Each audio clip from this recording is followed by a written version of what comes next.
In the heat of a Levantine summer, a caravan winds its way through the Judean hills. The air is thick with the smell of frankincense and dust. Bronze glints in the fading light bracelets, spearheads, and the golden trim of an ornate litter. Inside, a figure of striking presence sits upright, dark-skinned, robed in fine linen dyed deep with indigo, the unmistakable hue of the Upper Nile. His eyes scan the horizon toward Jerusalem. He is a Kushite, a man from the kingdom south of Egypt, from a land the Hebrew prophets called Kush.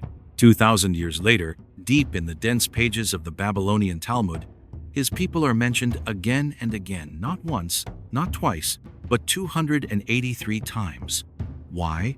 To the casual reader, these references are scattered: a passing comment about a Kushite's beauty, an anecdote about a prophet's wife, a legal discussion involving foreign kings. But for the historian, they are a trail of breadcrumbs leading to an extraordinary truth: that ancient Israel's story cannot be told without Africa. In the Bible, the land of Kush, roughly corresponding to modern-day Sudan, and parts of Ethiopia, appears as both distant and intimately connected. In Genesis, it is listed among the earliest nations. In the book of Numbers, Moses himself is said to have taken a Kushite wife, and in the days of the prophets, Kushite emissaries walked the streets of Jerusalem. The Kushite kingdom was no backwater. By the 8th century BCE, the Kushites had conquered and ruled all of Egypt as the 25th dynasty, the so-called Black Pharaohs. Archaeology tells us they revived Egypt's monumental building projects, restored its temples, and projected power deep into the Levant. Their armies clashed with Assyria, their diplomats traveled to Judah, and their kings are immortalized in stone reliefs in both African and Near Eastern sites. One of the most startling biblical accounts comes from the book of Jeremiah. During the siege of Jerusalem in the late 7th century BCE, a royal official named Ebed-Melech, explicitly described as a Kushite, risks his life to rescue the prophet Jeremiah from certain death in a cistern. He is not an Israelite by birth, yet the prophet declares that the God of Israel has granted him life because you put your trust in me.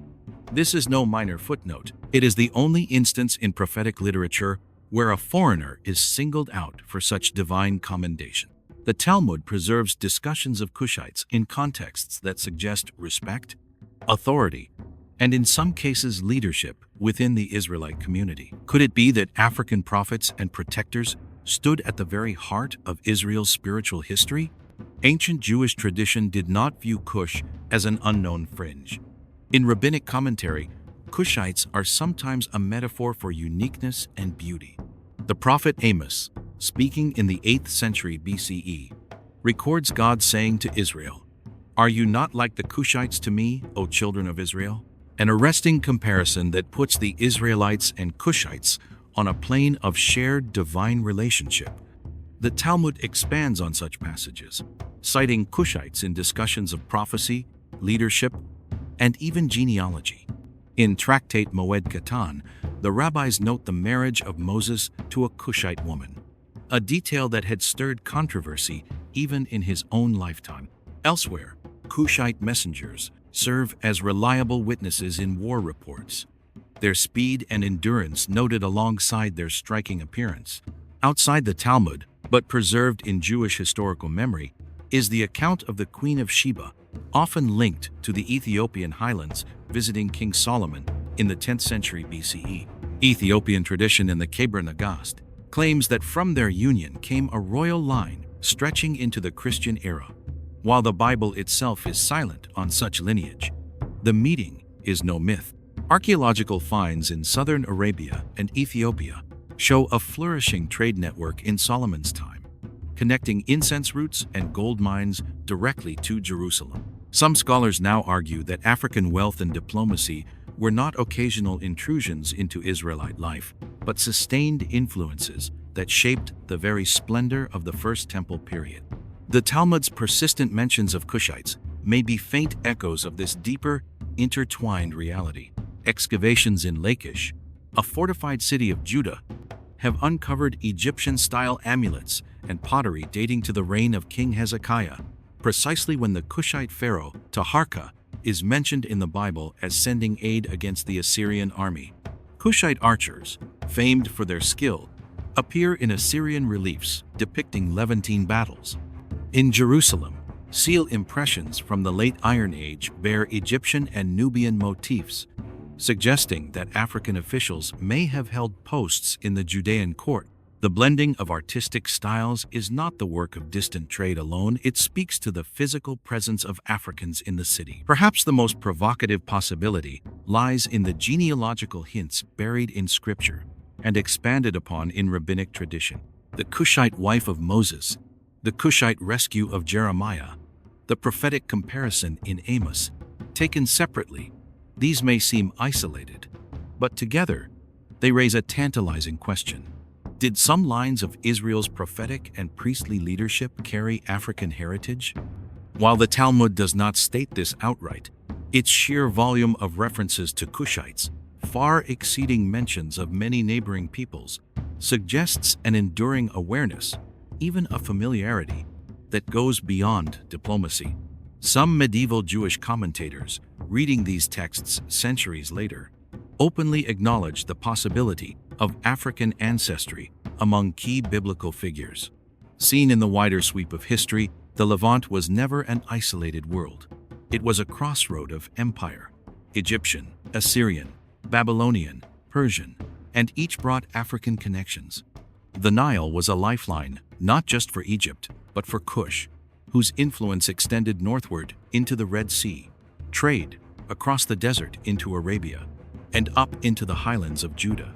The Talmud, compiled in Babylon between the 3rd and 6th centuries CE, is not a historical chronicle in the modern sense, but it preserves cultural memory, conversations, stories, and legal discussions that stretch back centuries. Its repeated mentions of Cushites may be the fossilized remnants of a truth once obvious to all, that African presence in Israel was not rare, but woven into the nation's fabric. And yet, for all the evidence, the story remains incomplete. Many of the Talmud's references are tantalizingly brief, hinting at lost narratives. Who were the unnamed Kushite prophets? What songs did they bring from the Nile? How much of Israel's spiritual life was shaped by voices from Africa, voices now silent, their words surviving only as fragments in ancient debate? Some answers may still lie buried in the sands of Sudan, in the temple ruins of Meroe, or in the deep archives of Jewish manuscripts scattered across Africa and the Middle East. Others may remain forever beyond reach, whispers from a world where the color of a prophet's skin was less important than the fire of his words. This much, however, is certain. The Talmud's 283 Kushite mentions are not an accident. They are the footprint of a forgotten reality, one where the boundaries between Israel and Africa were porous, alive with exchange, and rich in shared destiny. If you want to keep uncovering these hidden intersections of African and Near Eastern history, where every footnote could rewrite what we think we know, then stay with us. Like this video, share it with someone who loves history, and subscribe to History Off the Map, where the past is never as far away as it seems.